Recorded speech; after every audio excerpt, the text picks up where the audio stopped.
Do you like what we do here? I would assume so if you're listening to this. We have had a good year for growth this year. We've had substantial growth on all the podcast feeds with new subscribers. We have the new YouTube channel with a bunch of new subscribers there too.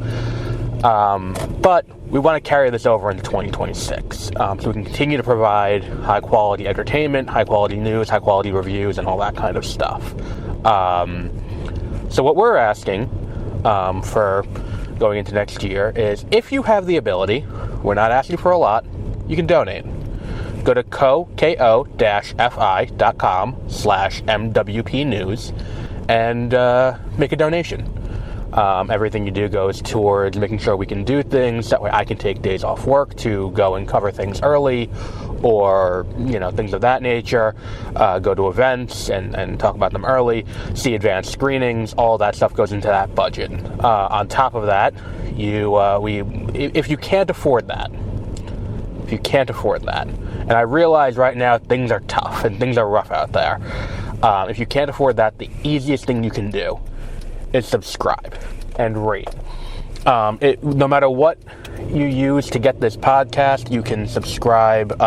Just hit the follow button, hit subscribe, whatever the button is on your thing, and then rate us. Give us 5 stars. That'll help more people find us, and the more people find us, the more we can, the more we'll be able to do, and we'll be able to get more happening.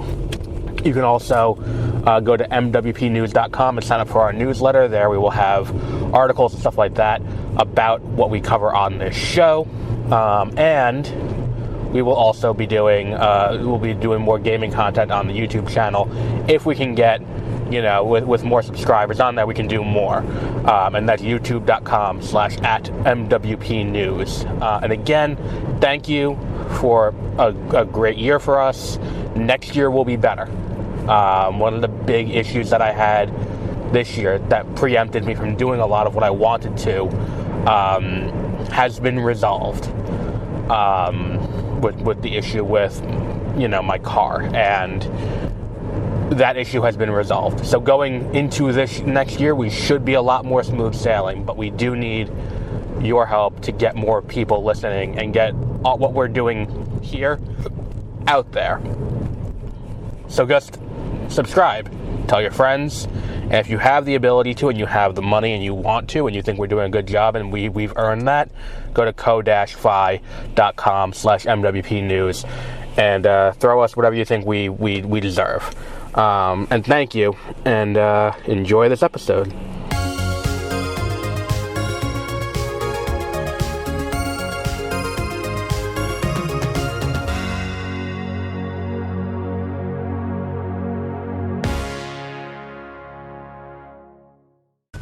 Good morning, and that's an ambulance, and welcome to the Backlog Files. I am Adam. Got a little bit of news today. We're going to talk about some news, and it's, how do we put this? It's been a year. 2025 was quite the year. And there was this weird moment in 2025, among all the other weird bullshit that was going on. Where it's like we had, all this shit going on the national level, the international level, and there was one moment of weirdness that pertained to video games, and it wasn't just the fact that the administration was using video game IP and iconography in their videos, their ICE deportation videos. But the thought process being, and they explicitly said this, hey, if we do this, news sites will pick it up. Why? Because it's search engine optimized.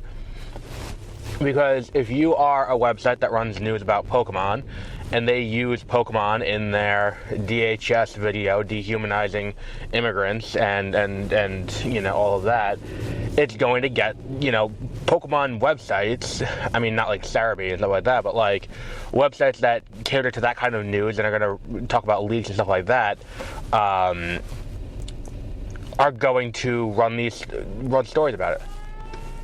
And what that's going to do is going to, it's going to bring attention to it in a way that just putting it on Twitter wouldn't.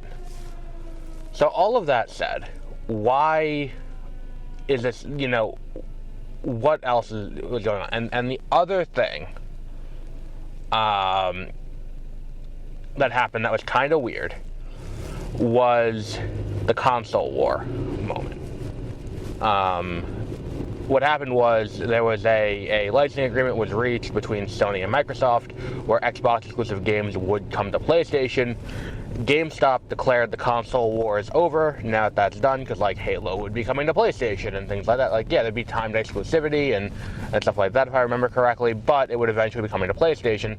So it's like, all right, well, the console wars are over now. What's the point? And all of this is to say that, like, that was not the end of the weirdness of GameStop. Because what ended up happening was GameStop tweeted the console wars are over. The White House, jumped in on it because this is the content administration. Nothing they did was for actual governance. Everything they did was like, can we make a video on TikTok or on Twitter for this? And that's kind of everything that we're seeing. It's very much done for visual, the aesthetic of it all. So they see this moment, they jump on it, and they say, we declare the console war is over officially, and this is another war that that he has stopped. And GameStop approved of that. Okay, fine, whatever. It's a moment that just kind of happened on social media. Whatever, it is what it is. Fast forward to last week, because I'm recording this on Friday. This happened on Thursday with we had a little bit of news about like video game adaptations. We had casting for God of War, and then we got our first look at Sophie Turner as Sophie Turner as Lara Croft. In the Tomb Raider show they're making. And the point I'm trying to make in all of this is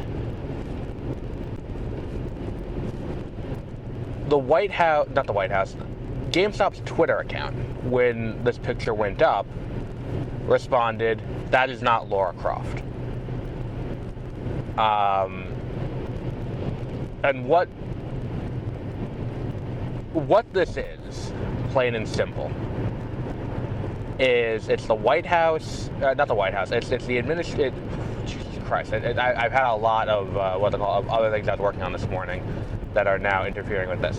What this is them trying to appeal to a certain fan base, and because there are two readings you can give of this tweet. There are two separate readings. You can say, one, they're making fun of incels, because this is the thing that happens every time a female character is shown in anything. That is something that they jerked off to at one point. They're like, hey, that's not the version that I jerked off to in my head. Why does it look different? And why am I not going to, like, I don't want to jerk off to this now, so it's bad. And it's like, number one, find another hobby. Number two, there's porn. Number three, you don't, this is a whole other issue.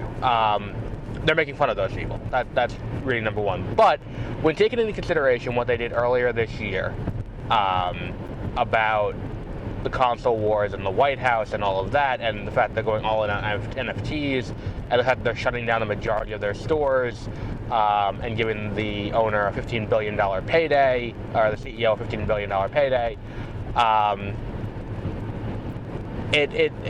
the least charitable reading is they're trying to appeal to this fan base. This small subset of the population that is, angry, angry at women, angry at whatever, and it's something that we've seen boil over a few times, including into a presidential election. And this is something where it's like, I think if you're someone who plays video games, to an extent, I think the line has now been drawn in the sand by GameStop. GameStop is now saying that if you're a woman, with this tweet, regardless of what they intended by it, whether they meant it as a joke, making fun of them or not, without the clarification, all they're saying is, if you're a woman, your role is sex object. If you do not conform to our standards, then you don't fit. You shouldn't be here. And that's what this kind of explicitly is saying. It's this idea that, like, hey, well, Sophie Turner doesn't have, disproportionately large boobs like Lara Croft did in the video game, and they're also not triangular, because, you know, it's a PlayStation 1 game, let's keep in mind. Like, it can't be her. Like, that's not what this should look like. And it's like, it's not about that. It's not about that. Like, the thing about Lara Croft is not, you know, it's not the entirety of her character. And I saw the picture, I'm like, oh, okay, that looks neat. You know, maybe I'll watch the show. I've never been a huge Tomb Raider fan to begin with. I never saw the Alicia Vikander movie. I never played any of the games. I bought them on Steam. Maybe we'll eventually play them on the YouTube channel. But I've never played any or done anything like that. But, like, yeah, maybe I'll watch it. The show's good, I'll watch it. It was the same thing with Fallout, where it's like, I played part of 4. I tried playing the first one very recently, and I was like, oh, this isn't going to work.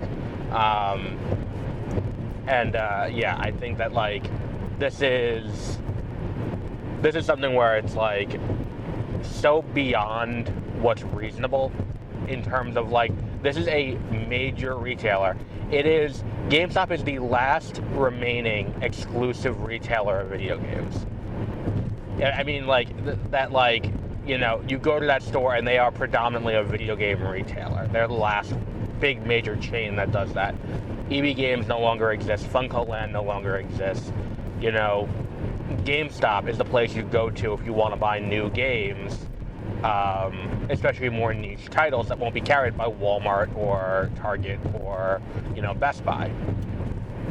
However, those options do still exist, and, you know, and all of that. And it's a shame that, like, they are taking this stance, because, like, I've said it before on this show, and on 30-minute reviews, and on Beware of Spoilers over the last decade. GameStop is somewhere that I would go to pre-order. And the reason I would do that is you can incrementally pre-order. You can go in, you can be like, hi, I want to pre-order this game. I want to put down $10 now. I'll come back next time I get paid, put down another $10, and so on and so forth. You can't do that at Target or Walmart or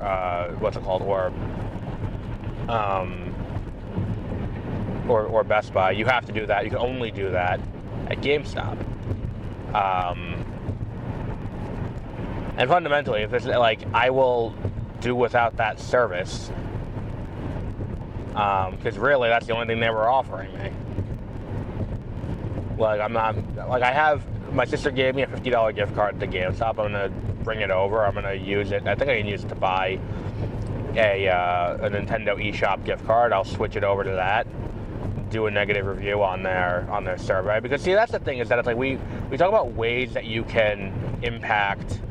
You know, we talk about boycotts. We hear boycott a lot, and it's like, look, there are places that you can't boycott based on geographically where you live and all of that. It's like, look, if Walmart is your only means of getting, if it's Walmart or Amazon Fresh are your only means of getting groceries, you can't fault someone for continuing to shop there. Same thing with Target. That's their only means of getting, you know, basic essentials. Now, it's different if you're going like, well, it's the only place I can get this weird niche thing that really is not a necessity. Like, yeah, but you could just not go without that maybe until we've gotten past this. But here's the thing you can do if you are, and I can say this as someone who worked retail for years, you can give negative reviews, not online, because odds are the negative reviews that you put online are not going to be read.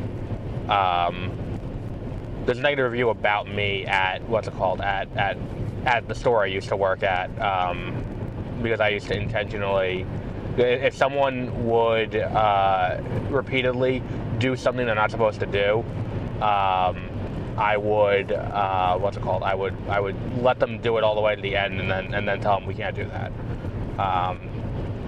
Specifically in the photo department. So, like, I mean, just like getting like their, like, trying to mass print their the photographs, that, like, the school pictures, and I'm like, no, we can't do that. That copyright is owned by the company that took the photos. You have to go through them. And they would come in and try and do it multiple times, and then, like, the third or fourth time, I would let them go through the entire order, print the entire order out, then throw it directly in the trash and be like, sorry, we can't do that. So there's a negative review for that. The same goes with like passport pictures. But regardless, you know, the point is, those don't get read. What you can do, though, what does get read, are negative reviews that you leave in, what's it called? The negative reviews that you can leave in, on the survey. And what I mean by the survey is, you know how you get the receipt, at the bottom of the receipt, there's always like, tell us how we did, win a gift card. You can do those. And a lot of stores will let you do them as many times as you want. Some will limit, but those get read. And those get read by everyone up the entire chain. And if you, I'm not saying like if you do it at Walmart, like the CEO of Walmart's gonna be like, oh shit, this person over in this store didn't like what we did, so let's change everything now. But if enough people do negative surveys, it's like, hey, look, I can't afford to shop elsewhere, but I'm going to continue to give you ones and make this metric effectively useless to you, as long as you're doing X, Y, and Z. Like, that's something that is going to, you know, is going to impact. And that's something that, like, if it's a store that you don't like, you know, it's a store that's doing something that is bad for customers, doing that survey does help. Because the survey does get read by the store manager, the survey does get read by, you know, if it's bad, it gets read by the district manager. Sometimes it gets circulated to all the stores. Just be concise in what you're saying.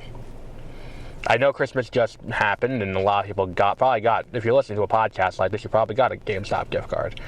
And if you're listening to this show, you probably also agree that, like, hey, I don't want to give, you know, money to a company that's doing that. So all I would say is, I'm about to find out, because I'm going to GameStop right now to try and cash out this card. If they let you transfer the card and do it as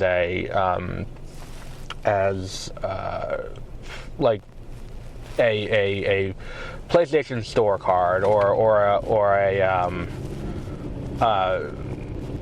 Nintendo eShop card, do that. And then do the survey, if the survey prints out.